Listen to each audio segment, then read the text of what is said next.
glove box removal for second gen Firebird Trans Am. You're going to need a socket, a 9/32 socket. So I've already taken the screws out. There's 4 screws. So what you need to do is open your glove box, and the screws are going to be down here, which I've already taken off. And there's 4. 1, 2, 3, and 4.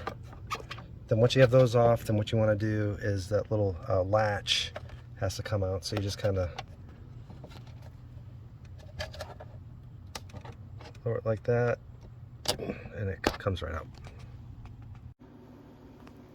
I'm going to remove the glove box door lock, same for Camaro and Firebird, what you're going to need primarily is a paper clip. You want to open it up. I also got a pick, a couple of picks, and a couple of small screwdrivers as well too, just in case I need them. So what you want to do is, what I'm going to do next is I'm going to lock the latch here, and then if you go on the side, there's a hole here where the tumbler is at as well. That square opening over here, and there's a little tumbler in here that's sticking out. What you want to do is take your paper clip and push on that tumbler, and that should go down.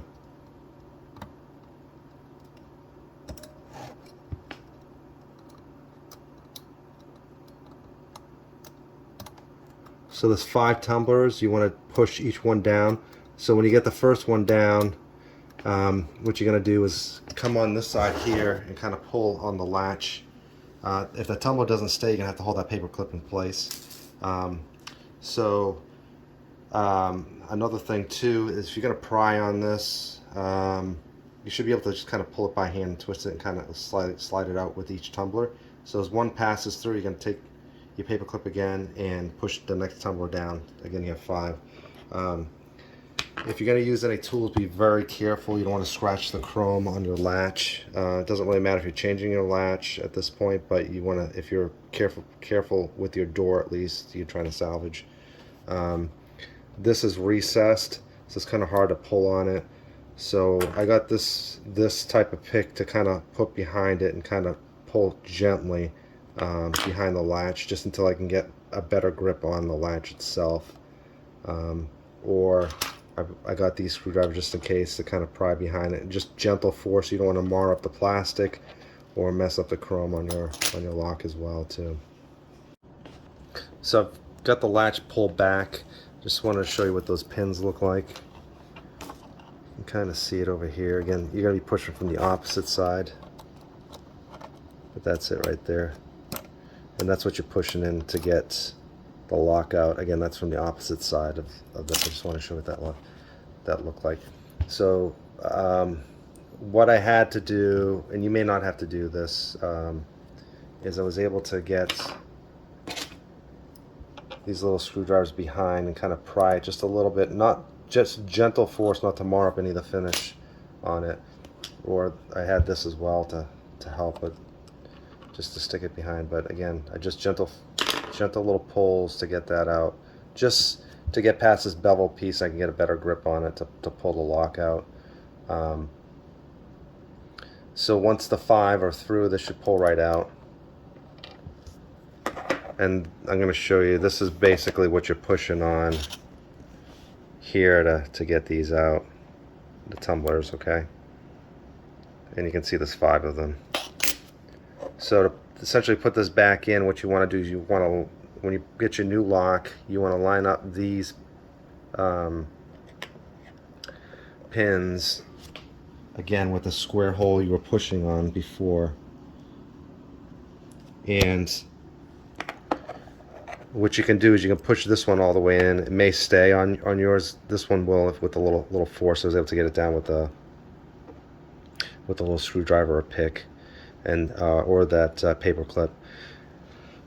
Again, you want to line it up with that little hole there that we talked about, and this should just push right back in. And you can, again, if that does not stay. This first latch, this first tumbler does not stay.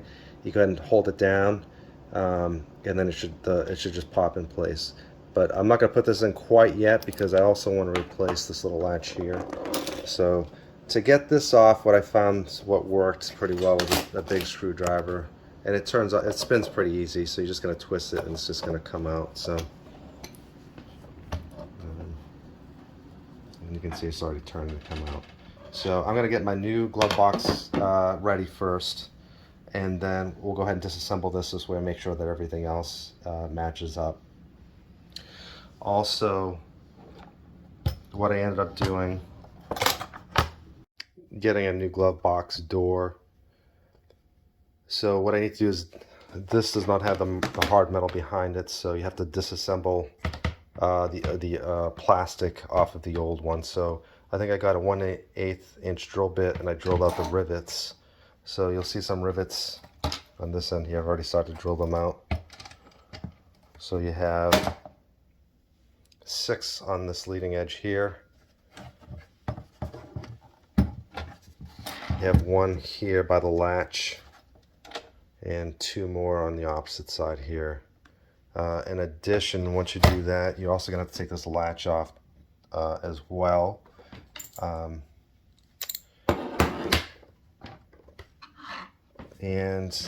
For that, what I ended up using was a 9/32 ratchet, socket set rather, for that. So I'm going to head and go ahead and start prepping the other cover. I'm gonna paint that, and then once I have that all prepped and ready to go, then we'll go ahead and I'll show you what I did to replace the cover. Also, I replaced the vent. I got a new vent here as well too, and these little pins just pop right out. So there's 2, and let's see if I can get a pair of pliers. So you get a pair of pliers, or you can take the vent and kind of push it back like this, and this should force that little pin out. So again, there's 2 of those, and once you have the pins out, what you're gonna do is just slide this out here with that little. There you go, and this is gonna slide right out. So you want to keep these little foam tabs as well too, and you want to set this aside for assembly. Okay, I'm going to disassemble the original plastic cover. So I drill these out with 1/8 drill bit, all the rivets like we talked about before. I took my screwdriver and I loosened this little latch over here, and this back piece, be careful, it's going to fall off once you do that. 9/32 screws here. So you can take that latch off, and feel free to take some pictures too. That always seems to help before you disassemble things. That way you have good reference to where you started. So once you get this all off, the cover should pop right off.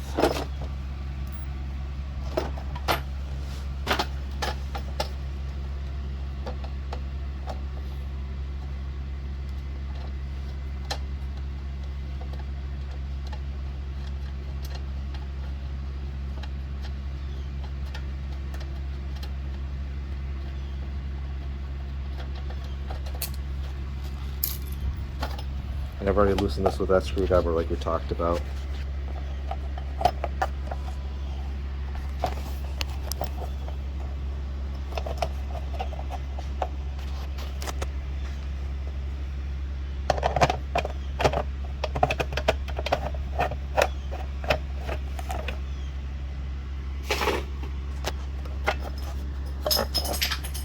I'll pick that up in a second.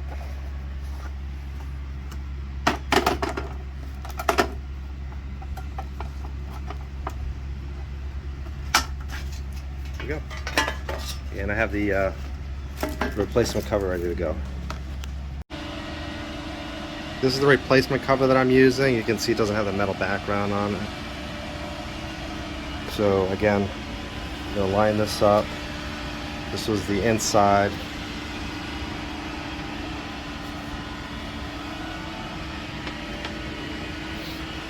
And these little grooves right there, I have my thumb on. are going to go to the outside of the sides here.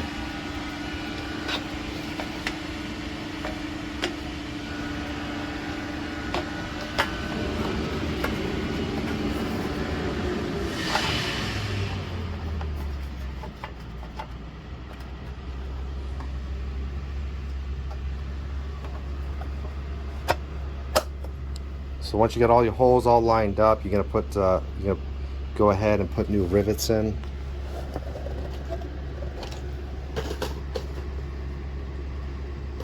And I'm using 1/8 inch rivets. So I'm gonna do that too. Again, there's 6 on this side, and then 2 on this side, and 1 on that side. So the latch goes over here. Don't forget the latch goes on this side here. So I'm in the process of putting the new rivets in.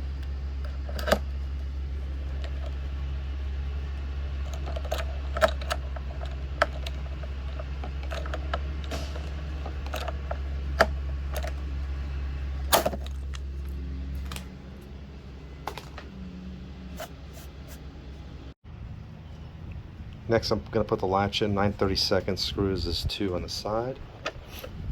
Remember the direction of the latch as well too.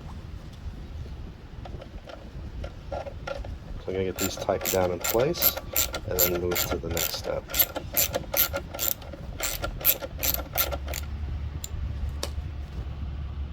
Okay, now that I have the latch in place, I'm going to go ahead and move to putting the lock assembly back in place. Again, this threaded part goes on the outside, of course. And this assembly gets screwed on from the back. If you look, there's a notch here on this corner. It should coincide with the hole here as well too. So we want to get that placed in here.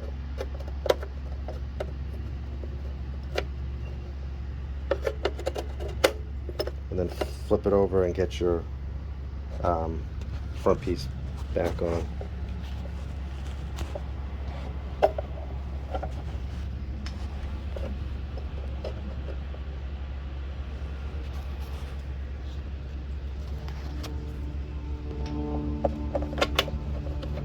So I'm going to get that tightened with that screwdriver that I showed you before, and then proceed to the next step.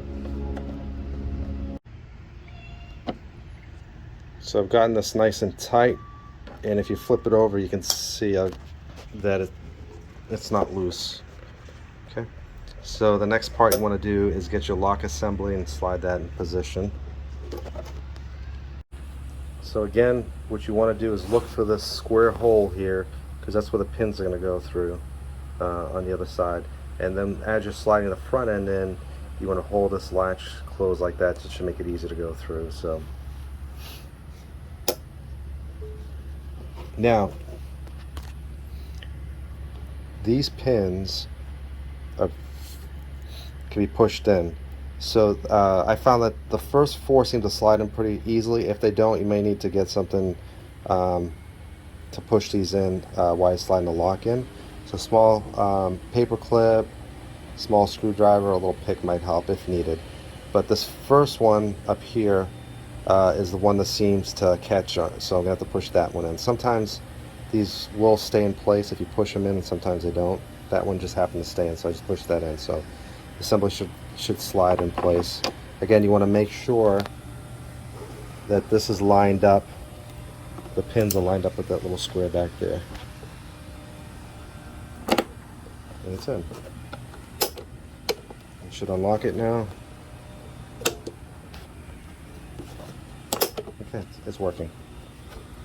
So the next thing I want to do is go ahead and put my vent in back in place, and then I can start assembling the glove box door back in. The vents are just going to slide in place. They have rounded ends to them. You're going to slide them back into the notch here and just kind of push them in. And then don't forget about those little sponge pieces that go in. And they just get pushed in here.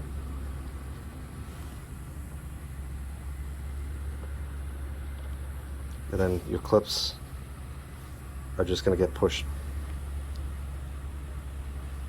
back in.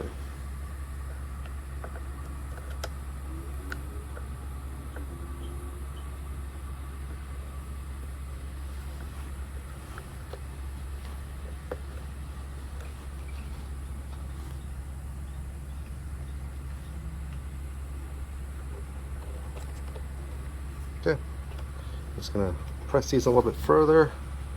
Once they're flush, we're gonna go ahead and proceed to get this mounted back in the car. All right, we're ready to get the door back in. So you want to get the hinge back in place first, which might be a little helpful. So you're gonna line that up with that hole in the side. And carefully getting this back in place. So you're gonna get your 9/32 screws, and they're gonna get screwed into those holes down below there too.